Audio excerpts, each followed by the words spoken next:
കർത്താവിലെന്നും എൻ്റെ ആശ്രയം.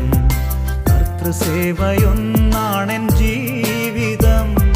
കഷ്ടമോ നഷ്ടമോ എന്തു വന്നിടിലും കർത്താവിൻ പാദം ചേർന്നു